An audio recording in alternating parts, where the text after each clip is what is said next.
লালা লাজপত রায় ছিলেন একজন ভারতীয় স্বাধীনতা সংগ্রামী। তিনি পাঞ্জাব কেশরী নামেও পরিচিত। তিনি পাঞ্জাব ন্যাশনাল ব্যাংক ও লক্ষ্মী বীমা কোম্পানি স্থাপন করেছিলেন। লালা লাজপত রায় এর কিছু অসাধারণ উক্তি যা আজও স্মরণীয় হয়ে রয়েছে। নম্বর 1, কোনো জাতি কোনো রাজনৈতিক মর্যাদার যোগ্য ছিল না যদি তারা রাজনৈতিক অধিকার ভিক্ষা করা এবং তাদের দাবি করার মধ্যে পার্থক্য করতে না পারে। নম্বর 2, সম্পূর্ণ নিষ্ঠা ও সততার সাথে শান্তিপূর্ণ উপায়ে উদ্দেশ্য পূরণের প্রচেষ্টাকে অহিংসা বলে। নম্বর 3, আমি সবসময় বিশ্বাস করতাম যে বিভিন্ন বিষয়ে আমার নীরবতা দীর্ঘমেয়াদী একটি সুবিধা হবে। নম্বর 4, একটি জাতি গঠনের প্রক্রিয়া একটি নৈতিক প্রক্রিয়া। আপনি দ্বিগুণ অনুশীলন করে সফলতার সাথে এই ধরনের কাজে নিযুক্ত হতে পারবেন না। নম্বর 5, পরাজয় এবং ব্যর্থতা কখনো কখনো বিজয়ের প্রয়োজনীয় পদক্ষেপ।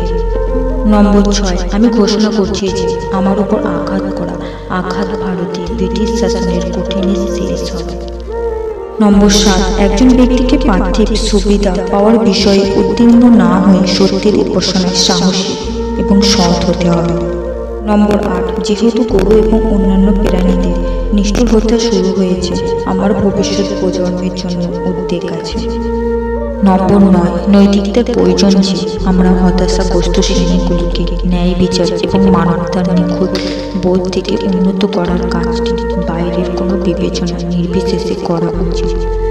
নম্বর 10, আমরা শ্রেণীর সংগ্রামের কুফল এড়াতে চাই। বলশভিজমের সাথে দেখা করার একমাত্র উপায় হল পৃথিবীর বিভিন্ন মানুষের অধিকার স্বীকার করা যা এখন রক্তাক্ত ও শোষিত হচ্ছে।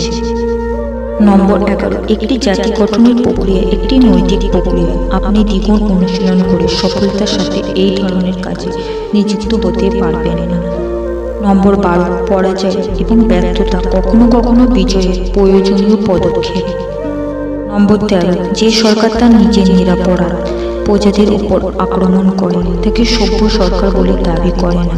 মনে রাখবেন, এই ধরনের সরকার বেশি দিন টিকে থাকে না। নম্বর 14, একজন ব্যক্তিকে পার্থিব সুবিধা পাওয়ার জন্য উদ্বিগ্ন না হয়ে সত্যের উপাসনায় সাহসী ও সৎ হওয়া উচিত।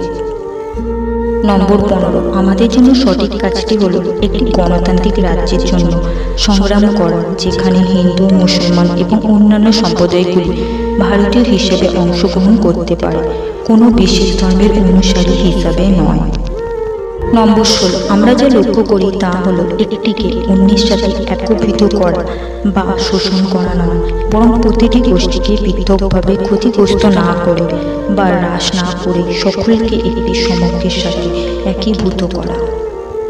নম্বর 17, রাজনীতি একটি পরিবর্তনশীল খেলা এবং আমি কোনো অনমনীয় কাটা ও শুকনো পরিকল্পনায় বিশ্বাস করি না। সব সময় এবং সব পরিস্থিতিতেই ভালো। নম্বর 18, আমার যদি ভারতীয় জার্নালগুলিকে প্রভাবিত করার ক্ষমতা থাকত তাহলে আমি প্রথম পৃষ্ঠায় মোটা অক্ষরে নিম্নলিখিত শিরোনামগুলি ছাপতাম: শিশুদের জন্য দুধ, প্রাপ্তবয়স্কদের জন্য খাদ্য এবং সবার জন্য শিক্ষা।